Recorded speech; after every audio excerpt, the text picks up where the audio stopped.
अस्सलामुअलैकुम। आप सबको मेरी तरफ़ से जश्न आज़ादी बहुत बहुत मुबारक हो।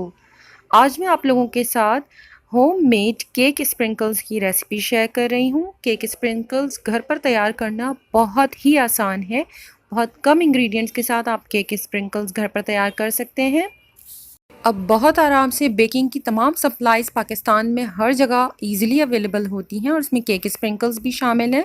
इवन आपको हर थीम से रिलेटेड इंपोर्टेड स्प्रिंकल्स भी मिल जाते हैं, बट फिर भी सम टाइम्स ऐसा होता है कि आप स्टक हो जाते हैं, आपको अपने कलर्स नहीं मिल रहे होते, या फिर आपको जिस थीम से रिलेटेड पैटर्न चाहिए उस थीम से रिलेटेड स्प्रिंकल्स अवेलेबल नहीं होते, तो आप इसके सब्सटीट्यूट के लिए घर पर अपने स्प्रिंकल्स खुद बना सकते हैं।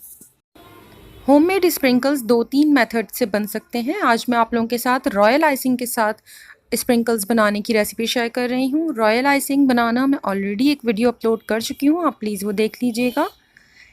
स्प्रिंकल्स बनाने के लिए हमें ज़रूरत है रॉयल आइसिंग और कलर्स की।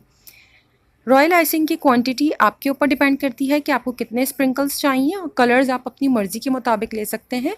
आज मैं इंडिपेंडेंस डे थीम के लिए स्प्रिंकल्स तैयार कर रही हूँ, इसलिए मैंने ग्रीन कलर लिया है। वाइट में मैंने वाइट कलर ऐड नहीं किया है क्योंकि यूजुअली यहाँ पर वाइट कलर इतना ईजिली अवेलेबल नहीं होता।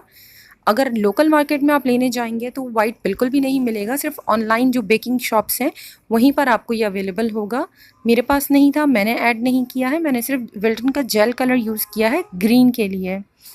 ज़रूरी नहीं है आप जेल कलर यूज़ करें, आप इसकी जगह पर लोकल मार्केट में जो पाउडर कलर्स मिलते हैं या फिर लिक्विड कलर्स मिलते हैं वो भी इस्तेमाल कर सकते हैं। अगर आप पाउडर कलर इस्तेमाल कर रहे हैं तो उसे पानी के साथ मिलाकर उसमें ऐड कीजिएगा, लेकिन ध्यान रखिएगा कि लिक्विड कलर्स ऐड करने से आइसिंग की कंसिस्टेंसी थिन हो जाएगी, तो इसके लिए आप उसे एडजस्ट करने के लिए थोड़ी सी आइसिंग शुगर बढ़ा सकते हैं।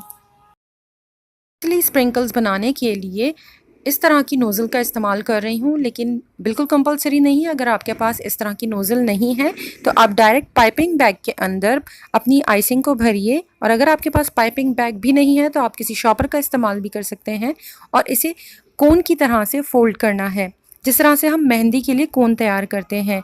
इवन आप बेकिंग पेपर का भी इस्तेमाल कर सकते हैं या बटर पेपर का इस्तेमाल कर सकते हैं, उससे भी आप कोन बनाकर इससे आप अपने स्प्रिंकल्स तैयार कर सकते हैं। कोन तैयार करने के बाद आप टिप पर सिज़र की मदद से बहुत बारीक सा होल कर लीजिए, और इस तरह से आप अपने स्प्रिंकल्स तैयार कर सकते हैं। मैंने ग्रीन कलर के 2 कोन इस्तेमाल किए हैं। एक कोन मैंने रेगुलर कंसिस्टेंसी का बनाया है जिसमें मैंने नोज़ल लगाई है, और दूसरा कोन मैं बना रही हूँ जिसमें मैंने थोड़ा सा पानी ऐड कर उसे थिन किया है, ताकि जहाँ मुझे फिलिंग की ज़रूरत होगी मैं उसमें ये थिन कंसिस्टेंसी वाला रॉयल आइसिंग इस्तेमाल करूँगी। आपको जिस तरह के स्प्रिंकल्स बनाने हैं, जो कलर इस्तेमाल करने हैं, आप उस हिसाब से इसके तमाम कोन्स रेडी कर लीजिए।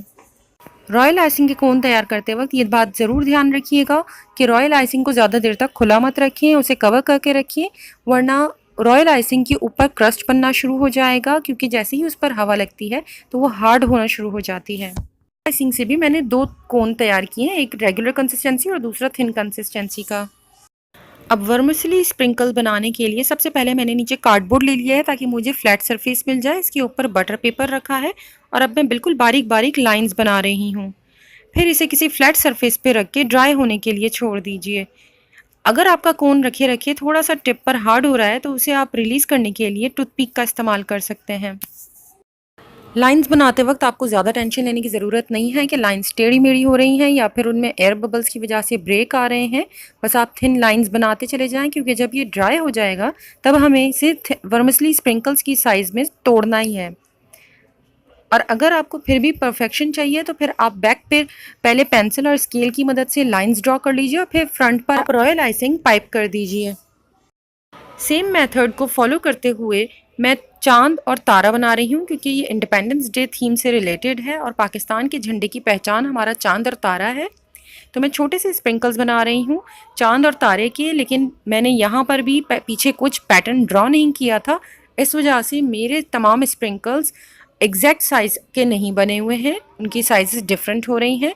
तो अगर आप बिल्कुल परफेक्शन चाहते हैं तो आप पहले पीछे ड्रॉ कर लीजिए और इसके बाद इसे ऊपर से रॉयल आइसिंग की मदद से पाइप कर दीजिए। यहाँ इंडिपेंडेंस डे थीम को फॉलो किया है। आपकी अपनी मर्ज़ी है, आप अपनी मर्ज़ी के मुताबिक सेम मेथड को फॉलो करते हुए अपनी मर्ज़ी के कलर्स के मुताबिक अपने स्प्रिंकल्स तैयार कर सकते हैं। स्प्रिंकल्स के साथ साथ मैं कपकेक के टॉपर भी तैयार कर रही हूँ और इसमें मैं पाकिस्तान का झंडा बना रही हूँ। इसके लिए मैंने पहले स्क्वायर बनाया है ग्रीन आउटलाइन के साथ और फिर मैं इसके कॉर्नर पर वाइट बॉर्डर दे रही हूँ। रॉयल आइसिंग में शेप की फिनिशिंग देने के लिए या अगर एयर बबल आ गए हैं उसे रिमूव करने के लिए आप टूथपिक का इस्तेमाल कर सकते हैं, या अगर आपकी आइसिंग ख़राब हो गई है तो आप उसे थोड़ा सा ड्राई होने का टाइम दीजिए और फिर उसे टूथपिक की हेल्प से आप रिमूव भी कर सकते हैं। वाइट पार्ट कम्प्लीटली ड्रॉ करने के बाद मैंने ग्रीन स्क्वायर्स के अंदर ग्रीन थिन आइसिंग की हेल्प से फिलिंग की है और उसे फिनिश देने के लिए मैंने टूथपिक का इस्तेमाल किया है ताकि आइसिंग बहुत अच्छी तरह से तमाम कॉर्नर्स तक पहुंच जाए और आउटलाइन के बाहर ना निकले। इस तरह से तमाम बेस रेडी करने के बाद जब आइसिंग हल्की हल्की सी ऊपर, तब मैंने वाइट आइसिंग की हेल्प से इसके ऊपर चांद और तारा ड्रॉ किया है। तमाम टॉपर्स इसी तरह से तैयार करके आप इसे फ्लैट सरफेस पर रखकर कम अज़ कम 4 से 5 घंटे के लिए ड्राई होने के लिए छोड़ दीजिए। मैंने 2 घंटे बाद इसे चेक किया था, जब ये ऊपर से मुझे बिल्कुल कंप्लीट ड्राई लग रहा था, बट जब मैंने इसे पेपर से रिमूव करने की कोशिश की तो ये बेस से थोड़ा सा गीला था। अगर आप भी ऐसा करने की कोशिश करेंगे तो ये टूट सकता है, तो इसे पहले कंप्लीट ड्राई होने दीजिएगा, इसके बाद इसे पेपर से रिमूव कीजिएगा। ड्राई होने के बाद स्प्रिंकल्स को बटर पेपर से रिमूव करना बहुत आसान है। आप बस थोड़ा सा पेपर को पीछे से पुल कीजिए और स्प्रिंकल्स आपके बटर पेपर से हट जाएंगे। अब आप इन्हें किसी एयर टाइट बॉक्स में भरकर रूम टेम्परेचर पर काफ़ी अरसे तक रख सकते हैं। इसे रेफ्रिजरेट करने की ज़रूरत नहीं है क्योंकि रेफ्रिजरेटर में ये थोड़े से गीले हो जाएंगे और स्प्रिंकल्स ख़राब हो सकते हैं, तो आप इसे बाहर ही रखिएगा। केक टॉपर्स के लिए आप झंडे के अलावा बहुत कुछ बना सकते हैं, लाइक आप सर्कल, स्क्वायर, हार्ट शेप, किसी भी शेप के बैजेस की साइज़ का टॉपर बनाएं। उसकी आउटलाइन थिन कीजिएगा, फिर उसकी फिलिंग दूसरे कलर से करने के बाद फिर आप आउटलाइन के कलर से उसके ऊपर आज़ादी के मैसेजेस लिख सकते हैं, जिस तरह से हमने चांद और सितारा बनाया है।